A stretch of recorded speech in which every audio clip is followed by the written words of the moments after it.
Avec l'annonce du reconfinement, le sentiment d'incertitude et de désarroi de nombreux entrepreneurs refait surface. Précarité ou arrêt de leur activité, le deuxième confinement rappelle de mauvais souvenirs. Pour en parler avec nous, je reçois aujourd'hui Grégoire Eholm, directeur d'Adi Île-de-France. Bonjour et bienvenue sur Sensation. Bonjour. Alors, Adi œuvre pour la création et le développement des entreprises. Avant de parler des conséquences du confinement et du reconfinement, pouvez-vous nous parler des missions de l'Adi envers les entrepreneurs ?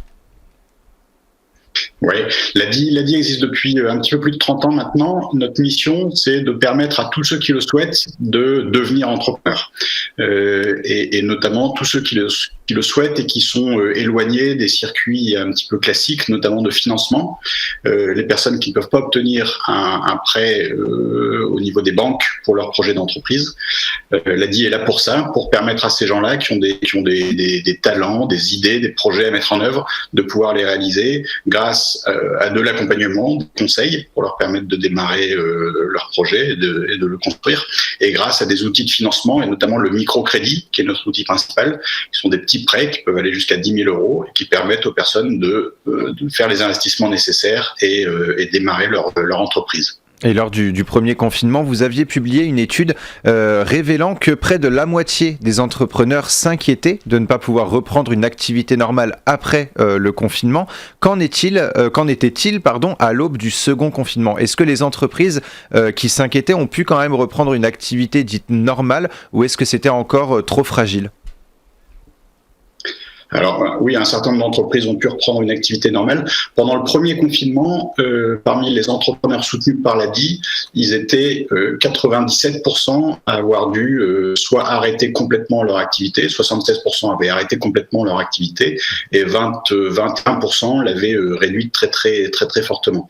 Parmi eux, une grande majorité ont repris. Ils sont qu'un quart au début de l'été à ne pas pouvoir redémarrer encore. Et pendant l'été, je pense que tous quasiment ont pu redémarrer d'une manière ou d'une autre. Beaucoup se sont adaptés. Une autre étude qu'on a réalisée au mois de juin montrait que plus de la moitié des entrepreneurs avaient adapté leur modèle, adapté leur circuit pour pouvoir faire face au contexte un petit peu différent.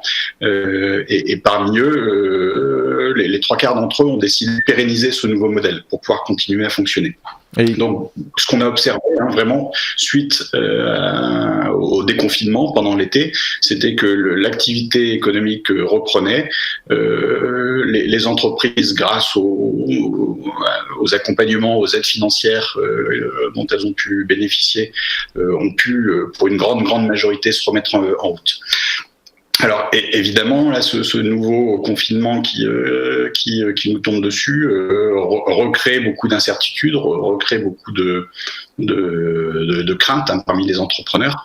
Dès le premier jour du confinement, on a reçu énormément d'appels d'entrepreneurs qui sont déjà en relation avec nous, qui sont soucieux de savoir comment ils vont pouvoir s'en sortir.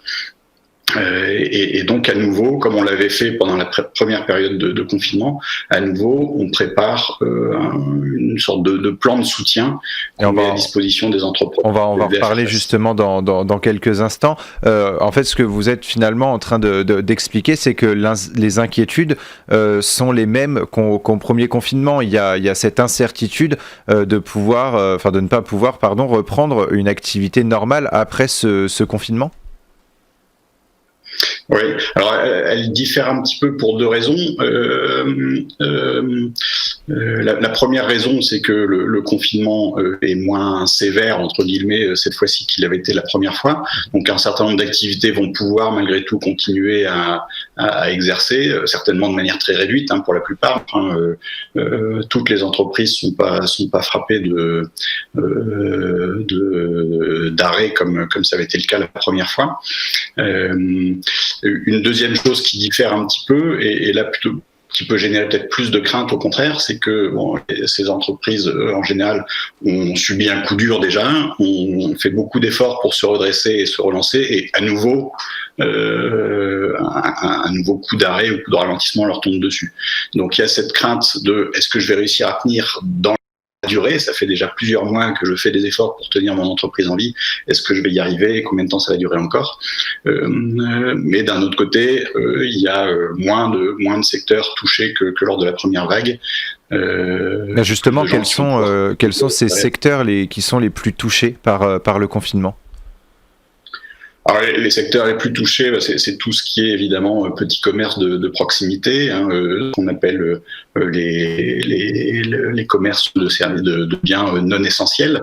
Évidemment, toutes ces boutiques sont fermées. Pour elles, c'est très dur. Alors certaines réussissent à s'adapter avec du click and collect et ce genre de méthode. Mais enfin, voilà, celles-là, elles sont directement très impactées.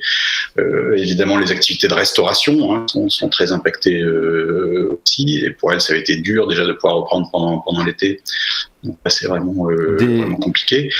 Je pense aux activités de transport VTC. L'ADI soutient beaucoup de chauffeurs VTC dans leur démarrage d'activité. Ces activités-là peuvent continuer à opérer, mais on sait bien qu'il y a beaucoup moins de demandes et beaucoup moins de clients pour elles en ce moment. Alors justement, au sein de l'ADI, pour venir en aide aux entrepreneurs de la région Île-de-France, qu'est-ce que vous avez décidé? Est-ce que vous êtes en pleine réflexion ou est-ce qu'il y a déjà des choses qui se sont décidées pour leur venir en aide? Alors les choses sont déjà décidées. On a mis en place déjà défini un plan de soutien.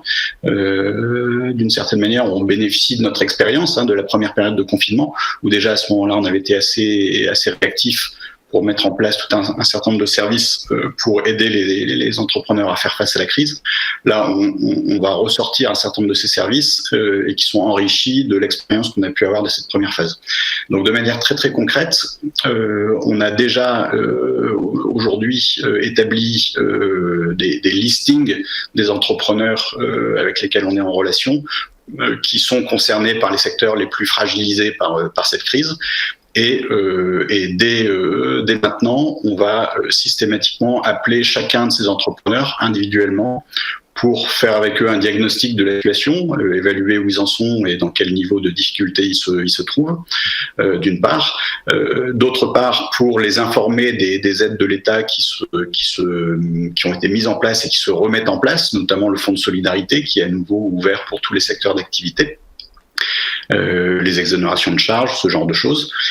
Troisième action qu'on va mettre en œuvre, c'est proposer pour ceux qui en ont besoin des reports d'échéance sur les microcrédits qu'ils ont contractés auprès de nous et qui peuvent continuer à être remboursés. Donc leur proposer de reporter les échéances de novembre, de décembre s'ils en ont besoin. Et puis quatrième élément, et qui est là un enrichissement par rapport à ce qu'on a pu mettre en place lors de la première période de confinement, c'est des outils de soutien financier. Suite à la première période de confinement, on a mobilisé beaucoup nos partenaires pour créer un fonds de relance, des prêts sans intérêt, des prêts à 0%, et avec des différés de remboursement importants. Donc là, on a des fonds disponibles pour ça, qu'on peut mettre à disposition des entrepreneurs qui ont besoin d'un soutien sur leur trésorerie ou d'un soutien pour adapter leur activité au contexte nouveau. Alors vous me parliez il y a quelques instants du click and collect. On en entend beaucoup parler au premier confinement, un peu moins. Là, dès le lendemain en fait du reconfinement, beaucoup de magasins, de commerces de proximité, etc. ont mis en place ce click and collect, ce marketplace comme beaucoup l'appellent. Le numérique finalement c'est devenu important pour essayer de garder au maximum la tête de l'eau pendant cette période de crise sanitaire. Oui, et très très évidemment, et je pense que énormément d'entrepreneurs ont fait des progrès très très très rapides et très importants sur ces sujets-là, un peu contraints parce que c'est le contexte qui a obligé à ces adaptations-là.